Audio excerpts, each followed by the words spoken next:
Guys, welcome sa ating day 1, first video ng ating challenge na buying crypto 500 pesos per day. Hindi ko pa alam kung hanggang kailan natin to gagawin. Basta target ko dito ay hanggang 2030. So hindi ako sigurado kung magagawa ko yon, kaya nga siya challenge kasi sina-challenge ko yung sarili ko na gawin ko yung parang imposible. Kasi 500 pesos kung kwintahin mo yan per month ay 15,000 pesos. Tapos kung i-multiply mo yan sa 12 months ay 180,000 pesos. Tapos, 180,000 pesos times, kasi 2026 tayo ngayon 2027, 2028, 2029, 2030. So, 4 years. 180,000 pesos multiply by 4.5. So, 810,000 pesos ang total ng nagiging lahat ng mga capital natin na naipambili natin ng crypto. So hindi natin alam kung ano yung mga madadaanan nating mga struggle ng market sa crypto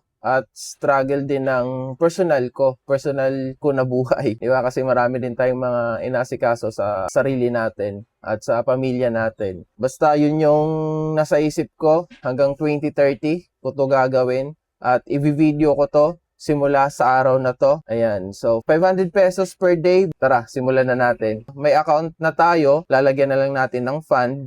Gamit naman yung e-wallets natin. Papakita ko rin sa inyo kung paano maglagay ng fund from Android phone sa mga bank account natin papunta sa ating trading account. So, napili ko naman na trading account ay itong Mexi since napakatagal ko nang gumagamit ng Mexi app at trading platform. Ito yung natin, futures trading account. So, transparent tayo dito guys. Okay, papakita ko talaga sa inyo paano tayo nagsimula. Ito yung wallet natin. Nandito yan sa futures. Kita yung balance dito, nandito sa futures. Tapos, sa spot, yung spot natin, 0. Nakikita nyo naman, 0 siya. So, wala siyang laman. So, lalagyan natin siya ngayon gamit ang ating cellphone at yung e-wallet natin. Mga e-wallets natin or yung mga online bank natin. Pipindutin na natin yung deposit dito sa taas.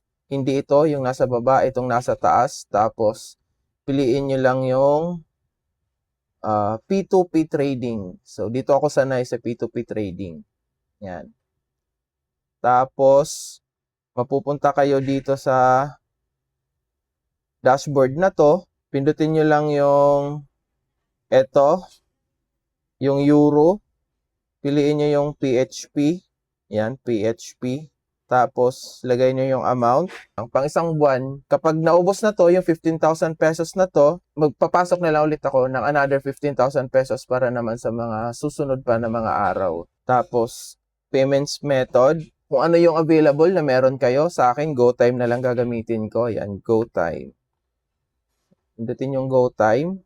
Tapos, lalabas na yung mga pwede nyong pagpipilian sa GoTime. So, sa pagbibili ng USDT dito sa P2P, o sa kahit saan, ang piliin nyo yung mas mababa na halaga ng peso dito. Kumbaga, sa 1 USDT, mabibili nyo lang siya na mura, 61 pesos. Compare nyo sa iba, 62, 62, 63. So, saan kayo bibili? Doon sa mababa lang ang presyo ng USDT, hindi doon sa mahal. Kasi, mapapamahal kayo. Sa 15,000 pesos nyo, hindi ganun kadaming USDT ang mabibili nyo. Mababawasan siya ng kaunti. So, ito yung napili ko kasi 61 pesos lang. Pangalawa, ang tatandaan nyo, dapat may color green yung icon nyo. Yung mga profile ng pagbibilhan nyo. Kasi, pag katulad nito, yung isa dito, hindi siya color green, ibig sabihin yan, offline siya. Ngayon, pag bibili ka dyan, hihintayin mo muna siyang mag-online bago niya ma-send sa'yo yung payment niya. Okay?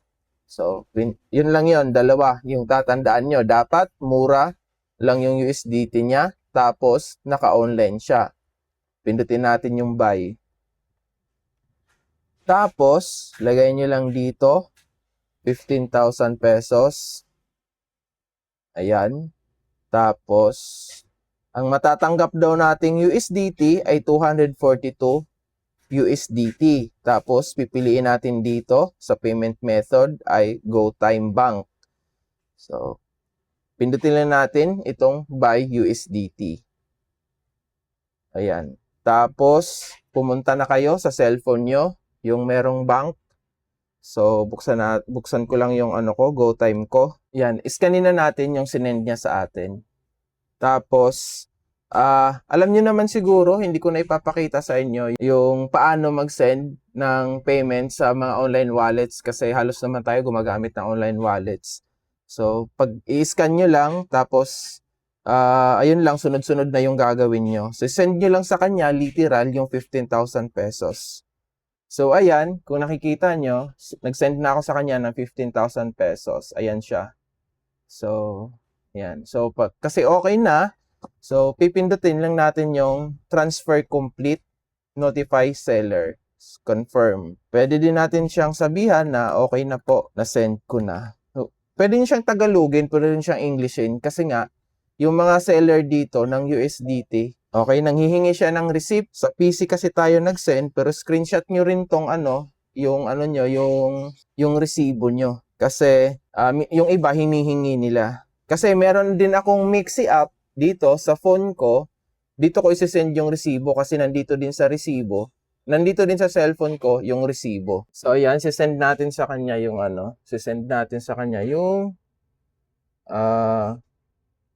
photo ng resibo. So, done. Ayan. So, lumabas na rin dito sa computer ko.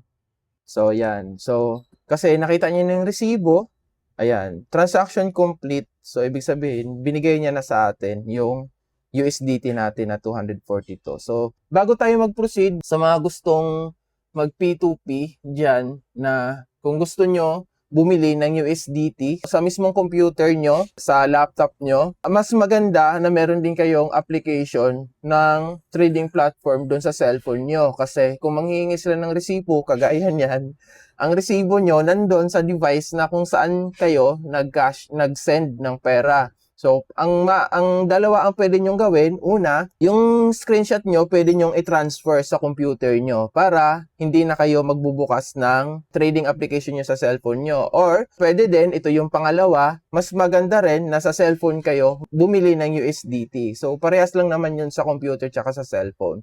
Kasi, mas maganda pala dito kapag nanghihingi sila ng resibo, maisisend nyo siya kaagad, hindi na kayo ma-hassle. Kasi, yung resibo nandun lang sa gallery nyo pag after nyo i-screenshot. Ang pinaka-importante at wag nyong kalimutan, i-screenshot nyo yung resibo nyo. Okay? May dagdag ko na rin, napaka-importante sa pagbili ng mga USDT at sa mga trading transactions dito ay dapat same ang pangalan ng trading account at ang mga bank account nyo na ginagamit. Yun talaga yung requirements ng trading platform.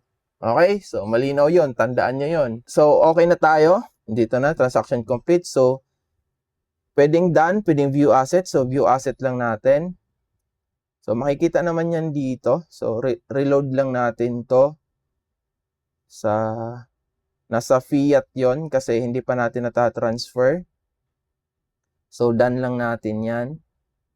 Ayan. Tapos, punta tayo nandito, ayan nga, nasa fiat siya. Tapos, pwede nyo rin siyang ilagay dito sa PHP para makita nyo. So, sa 15,000 pesos natin na binili ng USDT, ang pumasok lang sa atin ay 14,925. So, ibig sabihin yan, 75 pesos yung fee na naibawas bago dumating sa pinaka-trading account natin. So, transfer natin, lagay natin doon sa spot. From fiat to spot, tapos all lang natin, transfer. Kasi, sa spot dito sa spot tayo bibili ng mga crypto. Okay, so nandito na siya sa spot, so pwede na yan siya dyan. Ngayon naman, kung gusto nyo ilagay sa futures yan, nagpo-futures trading kayo, pero hindi ko nire-recommend yon. Pwede, ililipat nyo lang din siya ulit, pindutin lang transfer, tapos spot to futures. Ayan. Tapos, all lang ulit, tapos transfer. Ganun lang. So, meron tayong balance na sa spot. Yung futures ko naman, iba naman to. So, yan lang yon yung futures natin. So, gusto nyong makita yung futures trading account ko, yung history ko, sige, papakita ko sa inyo. So, to this, ano, ayan. So, for this month, so matatapos na yung buwan. Kaso, nitong August, hindi ako active sa trading kasi marami kaming, pupunta kami ng probinsya, ang dami naming ginawa. So, hindi ako nagiging ganun ka-active. Kaya kung makikita nyo dito, merong mga color gray kasi nga wala akong trading activity. So, etong mga kulay pula, ayan, ibig sabihin nag-trade ako niyan at itong mga color green. Pag color green, ibig sabihin nagka-profit ka sa araw na yon. Pag color pula naman, ibig sabihin nabawasan yung capital mo noon or na-loss ka sa mga trade mo. So, 2, 4, 6, 7, yung color red. 7 na araw ako natalo. 2, 4, 6, 8, 10, 11 na beses naman akong nanalo na araw sa futures trading. Tapos, lahat yan, may nasa mga 5 to 10 trades ako niyan per day. Lahat yan, nakapaloob niyan dyan. So, in total, minsan, ayan, break even lang ako, $0.2 lang, $2, talo ng $4, $19, talo ng $9, nanalo ng $4, $5, $56. So, in total, in overall, sa loob ng 30 days, 31 USDT yung na-gain ko for this month. At sa loob naman ng 7 weeks, 48 USDT yung na-gain ko for this month. So, ganun lang yun siya. So pala, sa buong buwan ng August, cumulative profit and loss ko 14 USDT. Yan. Ay 48 USDT. Pindutin nyo lang tong dito sa taas. Punta tayo ng spot. Yan. So, yan. Pwede kayo dito tumingin ng mga coin, ng mga gusto nyong bibilhin. Pero hindi ko parang napapangitan ako sa interface dito pag dito ako tumingin ng mga crypto. So, dito talaga ako sanay sa trading view. Ngayon, meron akong listahan dito. Kung nakikita nyo sa right side ko, 1, 2, 3, 4, 5, 6, 7, 8. So, iniisip ko, dito ako, ito yung mga pioneer na sa crypto. Bitcoin, Suwi, gold, pwede rin tayo bumili ng gold. XAU, USDT naman pagdating sa crypto yan. Pagdating naman sa stock market, XAU USD. Basta tandaan nyo, pag may letter T sa dulo, crypto yan. USDT. Pag USD, ibig sabihin physical money yan. Sa stock market yan. So, ETH, XRP, XLM. So, sa ngayon, nung nakita ko siya sa time frame ng isang buwan, sa 1 month, nandito na siya sa support. So, may tendency na babalik na siya doon, pataas. So, ang strategy ko dito, kung sino yung may pinakamataas na drawdown o pagbaba ng presyo, tsaka ko siya, doon ako bibili. Tingnan natin sa 1 week.